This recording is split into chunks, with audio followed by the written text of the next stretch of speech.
Good afternoon, everybody. I'm here with Tom Ferry, the #1 coach in the United States, and Al Filippone's here with us. He is probably the first to develop teams in the United States about 30 years ago. And so today we're going to have a little discussion on team building and stuff. What do you think is necessary for a successful team building? And honest, Tom first.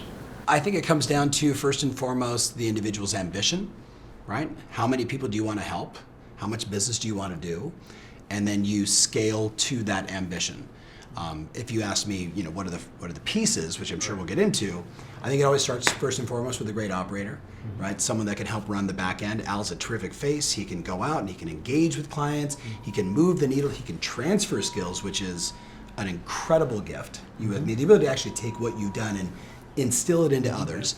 That's team building 101, which most people fail at, so congrats. So I think it's having that great operator, that great face for the business, and then the right mix of salespeople and marketing and support, transaction support and listing launch, etc., to match your ambitions. It's about leadership, having a culture, a vision that aligns with your culture, hiring people who fit into that mold, continually evolving your business, and hyper-focus. You have lots of meetings, you have lots of reviews, lots of accountability. Most teams are just winging it. So give us a little bit of that, and then Tom, you can tell me. Well, it's funny. I was talking to my former brother-in-law once, who started a company up in Boston, a very successful company. And he had a lot of young salespeople on the team. He told me they have a meeting every morning at 8:30. Yes. And I thought, you know what, this is probably something I should bring to my business. So we have 4 opportunities for learning training every week. Smart. I meet with the agents individually, one-on-one, for status updates. They've already written a business plan for the next year, so we kind of go over that, see how it's working, what is working, what's not. I have an hour of training every week, and that's open to everyone. It tends to be attended by the newer agents, but I have an agent who's our top producer who comes to the meetings, just loves them. Sure. At the team office meeting, I have one of those every week, and I always leave 20 minutes towards the end, once we get through the other stuff, to role play, talk about when we go over instant marketing, new listings, what was the source of business, what objections, how did you overcome that? And then the 4th opportunity is I created something I call the $10 million club. I'm not sure why I call it that, other than it sounds good. It's open to everyone. It's an opt-in, but their attendance is required. Kind of a mastermind, if you want to strive to get there? It's about, not really. It sounds like that's what it should be, but it's really more about life, business. I'll send an article out the night before a short article on failure. Sure. And then we meet the next day and have a video, maybe a TED Talk or whatever, on failure. And then we just and it's not only great for growth, personal growth, but it's been a great bonding experience for the agents. I mean, the things that they talk about there, they just open up. How do you think teams fail? How much time do we have? It's the same reason that 90% of small businesses fail and 87% of real estates fail. You talked a lot about culture and vision and training and scaling people. Most people that get into real estate, this is a 2nd or 3rd career for them. So even though maybe they came out of corporate America, or maybe they came direct from the military, or you and I both know the best agents are former school teachers, nurses, right? Because they're used to herding cats, managing 500 different emotional states at all times, right? And all the paperwork, they're like, this is easy, and I get paid? Sign me up, right? Most people didn't come into this looking at it as a business, right? So we've gone through that evolution. When I first started 31 years ago, people were selling houses, and it was almost all male, right? And now today it's 58% female, right? It's just interesting how you watch the trend. So why did they fail? They lack accountability, they lack a vision, they lack the emotional and mental fortitude to deal with the cycles and the challenges and the upsets and the failures They take things too personal. Somebody leaves their team, they cry and want to go drink instead of celebrating the fact that you've helped them mature enough that they can do something else. Or they put a spotlight on you and recognize that your leadership wasn't what they needed anymore. Yeah, when I coach some team members, and what's astounding to me is how they don't know their accounting. They don't know their expenses. Sure. They don't know what they're paying for. Yeah. They're just out there winging it. Yeah. How does somebody succeed doing that, or can they? So a couple of years ago, we have I have 178 business coaches around the world, right, in 5 different countries. So we figured out, so for us, because we record every session, we built software. It's all video based. We were the first to go all video 3 years ago. And when you start looking at 19,000 recorded sessions every month, and what the dialogues are, it's beyond saying, "Hey Al, what do you think?" I actually can turn to the system and say, tell me the words that are used the most by our most successful clients and our most successful coaches. What did they discuss all the time?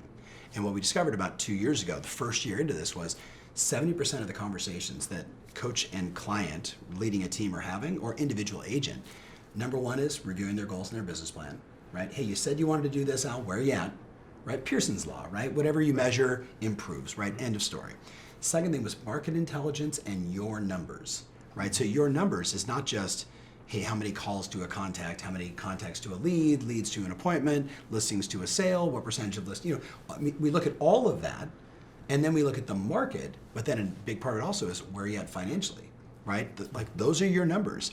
And when you keep bringing this to people's attention, people get better, right? People start to become aware of the fact that, hey, you know what, I'm buying $2,000 a month in Facebook ads, and my cost per lead is $4 per lead, and I convert 2 out of 100. This is a no-brainer. I should spend $100,000 a month on this, right? It becomes obvious. And then the other two, 70% of our time is obviously on their marketing, right? Making sure that they are, from a sales standpoint, I put marketing and sales together, but from a marketing standpoint, are we positioned right in the marketplace? Are we getting the number of come list me calls when we show up on appointments? Are we getting the listing? Are we getting it at the right price? Are we getting it at the right term? So all of that. And then the last one is scaling people. Systems, automation, and people. And what we found is the ones that were spending 70% of their time on those conversations were the fastest growing teams in the country, right? And individuals as well. So we've made that the standard of how we operate. Al, will you do some additional techniques such as door knocking for expired listing, things of that nature? Talk about how you get your people out in the field. Well, I just borrowed from the way I established my business. I carved out a section of town where there were higher-end homes, about 2,500. Sure. And I was sending out a newsletter every 6 weeks. Repeat. Actually, what I did is I mailed 2,400 every 6 weeks, and I delivered the other 100 door to door. Very smart. And found the better. How did you pick the 100 that you were going to deliver door to door? We started. We wanted to make sure that we hit all 2,500 houses by the time we were. Got it. Oh, okay. So you did 100 at a time. Okay, got it. Makes sense. And once in a while, get someone who was really, not overjoyed to see us, but that was really few and far between.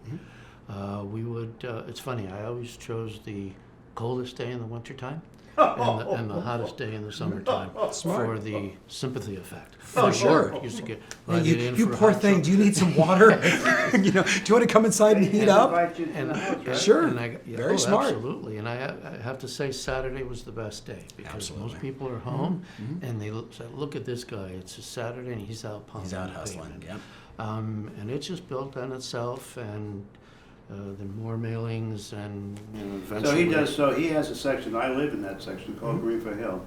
He has a 45% market share for over 20 years. Good over 20 years, and now he just updates a little bit. He sends out for instance, just his touts that he has #1 market share for 30 years, and his first mover's advantage. Absolutely. You you control the brand and the mind of the consumer. That's the game. Well, two interesting things as far as consistency is concerned. Every once in a while, the business person of the home would say, "Can I ask you something? I mean, you're here. Why isn't anyone else doing this?" Yeah. And my answer to myself was, "They are, but they just do it once or twice and they give up." Yeah. We had an agent on the team who she was a previous customer.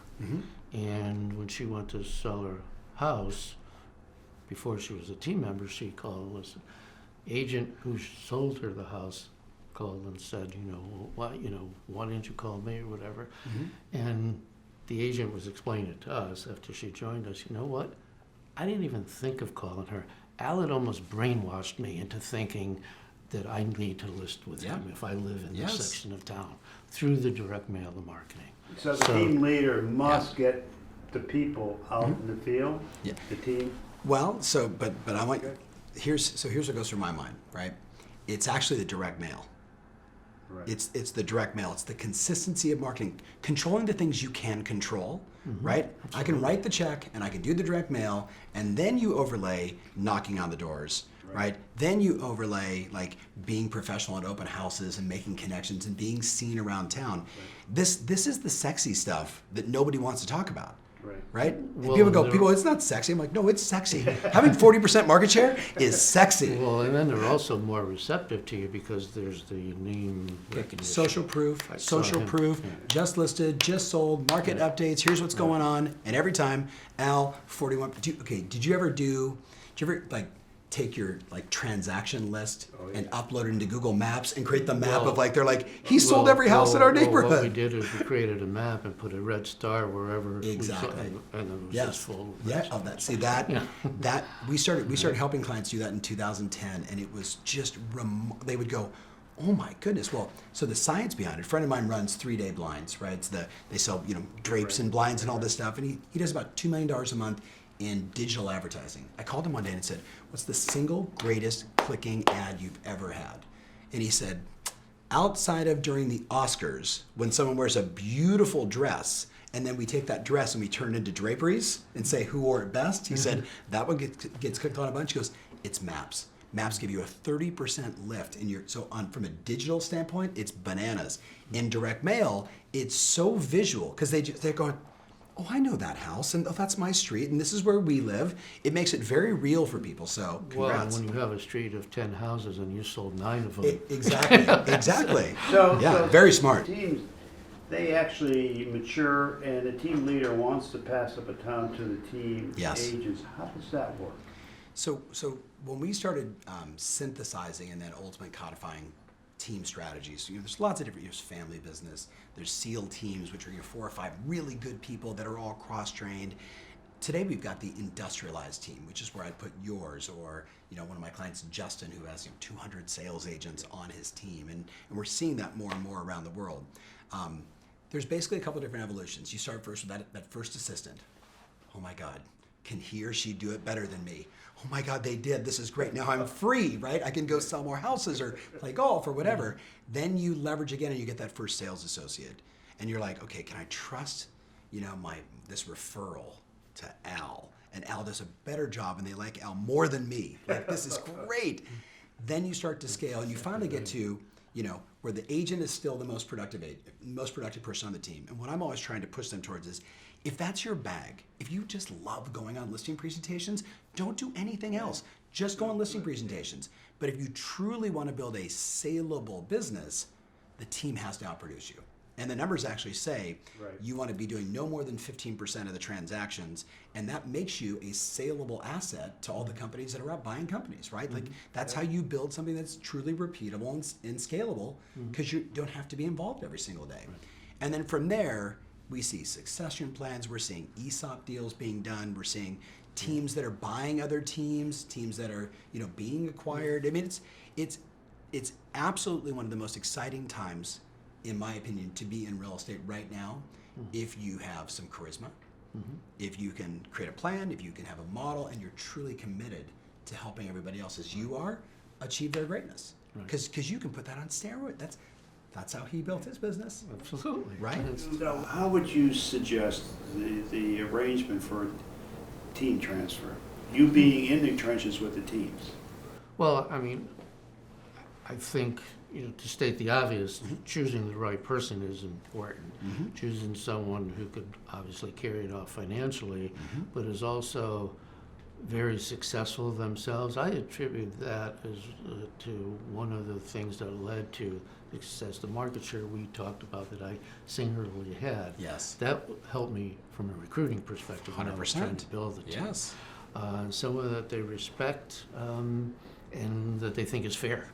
So a lot goes into that sauce. Obviously, you need to have the financial capabilities, but it has to be someone who would be a good leader themselves. And again, as I said, has a book of business and is prepared to take it to the next level and needs to be willing to give up control. I think that's one of the things that really impedes many agents from being able to grow a team. Well, they're all control freaks. I mean, even Sure. leaders are control. 1,000%. But remember, a lot of them, they're solo entrepreneurs. Yeah. So they were born and bred doing everything on their own. Right. Right? So all of a sudden now, we talked about the emotion of hiring your first assistant. Right. Can he do it better than me? Oh, let me show you how I input a listing into the MLS. I follow this form. Oh, I think I can do that better than you, and I can actually type, and you can't, right? But until you get over that hurdle, right? And then the ego of, I don't have to have my name on everything. I don't have to have every transaction. Like that's an evolution. Right. And we talk about like Maslow's pyramid. Like we're talking about the self-actualized leader versus the one that's still trying to figure out like how I can get all the kudos. Right. Not everybody's going to get there, and not everybody wants to get there. That's the other interesting distinction. I have lots of clients. They like being in the trenches doing deals. And I kind of figured out a way to do both. About when I went to do